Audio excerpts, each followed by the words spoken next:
Ole clear tu te inzo vain chi bai vek ole hei tun tum kan video chuan tun haya Mizoram sarkarina ati chu angin ACR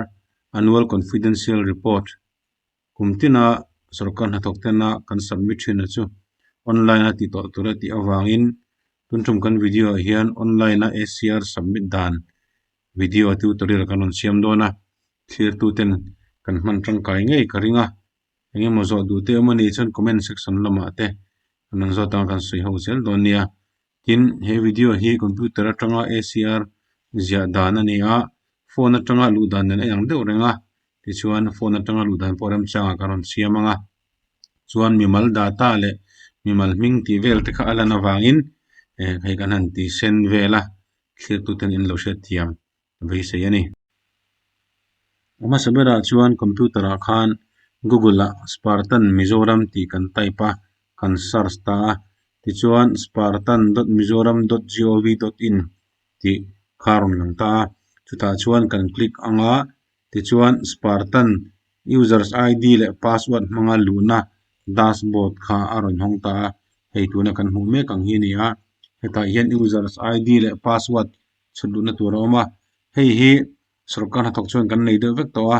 users ID le password hi kan nei lo ani chuan kan concern department lama kan hret tiranga tin hei property return kan fill up na thin kha ni wangin kan nei vek kha rin lama nge mo har sat na big nei kan omani chuan phone number te pon da kinga te pokhian zo reng thai ani ti chuan users ID le password hanga kan chut lu to hnuwa login ti kan click ta ti chuan Spartan a khan kan lut don ta ni ti chuan Spartan dashboard kharon lang ta hei tuna kan hu me kang hi ni a Spartan dashboard a chuan hei property return te kumkal ta a property return kan submit zong te pokha azu en let thei veka ti chuanin heta hianin property return mai ni lawin ACR kha kan submit dona hnoilama kan chuk thazelanga my ACR ti click na tur lo om ta chu kan click leang ti chuan my ACR ti kan click chuanin hnoilam kila hian plus sign lo om ta hi plus sign ni kan click anga ti chuan ACR submit na tur kha aron lang don ta ni thei tuna kan hu me kang hi ni a heta hian hnoilama hian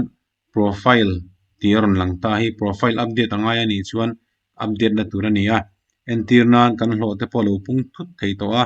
tin kan post te po kan lo in son thei to a chuta chuan profile update hi apoimo hle ani ti kha kan hretel bok don nia profile update na kan click nuwa chuan hei tuna kan huang hi ron lang ta kan thalak te kan hming te kan if miss number ti vel te kan lu ni date of joining te tin department head kan niem ti te khang ting zong kan Gmail thleng le kan voter ID number thleng khanin aron lang ta information ama kan lo submit to kha chu adik lo ani chuan kan correct anga correction siam ngai te phone number te po thlak thei ani chu kan submit kan correct vek to hnuwa khan hnuaya hian update profile ti aron lang ta chu kan click lenga ti chuan kan profile chu kan lo update don ti na ni chu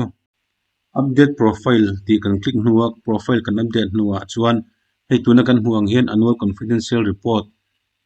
submit na tur aron lang hala hemi aron lang lo ani chuan Spartan ti inje na lai achung kila khen kan click anga dashboard a kan click anga ti chuan my ACR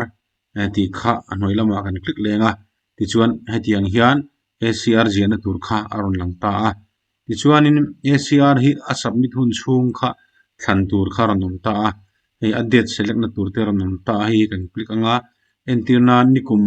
le kumin inkar ani chuan kumsang ni somni panga April ni khat kan click anga ti chuan apia zo ka hian period true ti a hian kumsang ni somni paruk March ni somthum pakhat thleng kha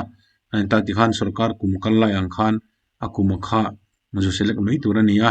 chumi kan ti to hnuwa chuan proceed ti hi kan click anga ti chuan ACR kha kan submit chhoran mek ani ti kha alo kan lo hre thei don ta ni ti chuan proceed ti kan click hnuwa chuan tuna kan hmuang hi aron lang ta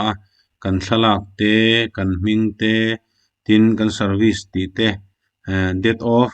filling return for year ending ti te kumkal ta a coming property return kan fill up ni te present post appointment date ti vel te kha ron lang ta ti chuan an hnuai lamah hian current department ti te pawh kha aron lang ta ni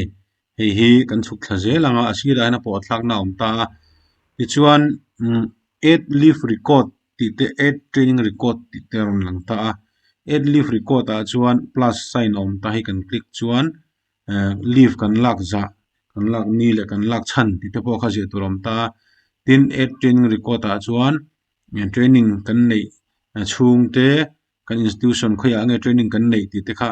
juk ziana tur kha om ven he poimo khop maya sarkar na kan tho chuan promotion le na zel tura khan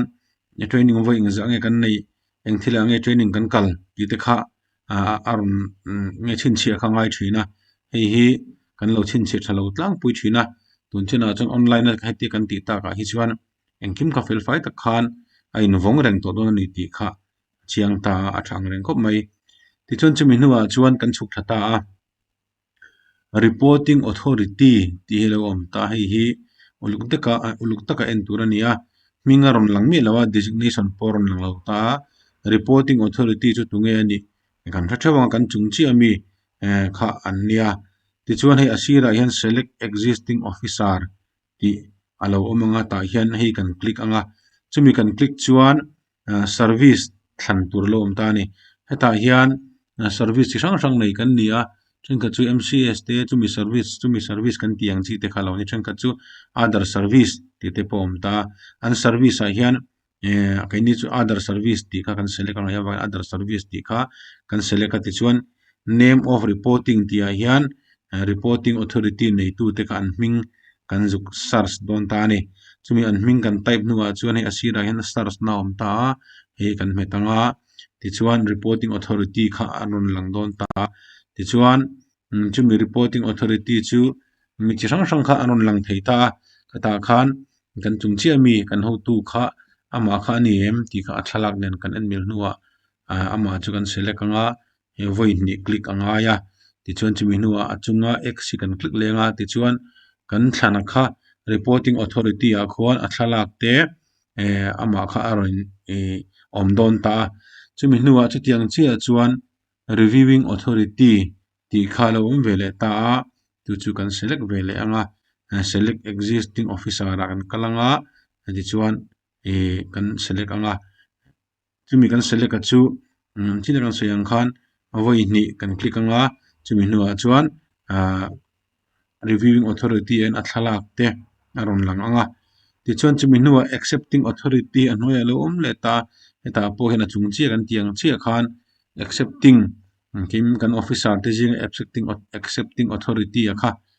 a service kan select anga designation ama kan ju zona kharon ni jik don ta ni select existing officer ti a khan chuan kan ju select anga a thalak nen a hming nen designation ani na tenen khana roin type halanga chung zong chu adik vek to no safe ti kan click anga ti chuan enge moti sol pal te kan halan hlau chun kami ka in safe anga ti sol kan nei lem lo adik vek ani chuan submit ti hi ngai kan click anga kan submit don ta ni chumi submit kan click nuwa chuan pending for authentication update will be notified with SMS ti kha aro inject ta amzia chen kan til submit a kha nge authenticate turin pending meka ti chuan kan ho tu lam ten lo en dikanga mo phur tu ten adike anti huna khan SMS kan donga chumi anon approve ma chu ti han om reng don engma kha thil dang ka khoi the don lowa aron approve huna khan he ta self appraisal kan ti ang chi mani in faknate section 2 section 3 section 4 ti vel kha fill up tur khalo om le don ta ni ti chuan khami chin kha kan hlok pui nge kan ringa anon authenticate ma anon approve ma kha chu engma thil dang kha ala khoi thelo awangin khami thleng kha an siam phot ni ro se lo me hir tu ten hlok pui nge ka bai se ya nge mo har sunna mani chuan comment lama hian lo soi ula ka hret angang te po karon sang ve zela ka hret lo mani pon chan na chu kan hruai tu te kan ho tu te kan officer te kan zot ho zel don nia tin channel himin lo subscribe sak ta turin som bok cheu ni jawain du sakna alhana cheu lo me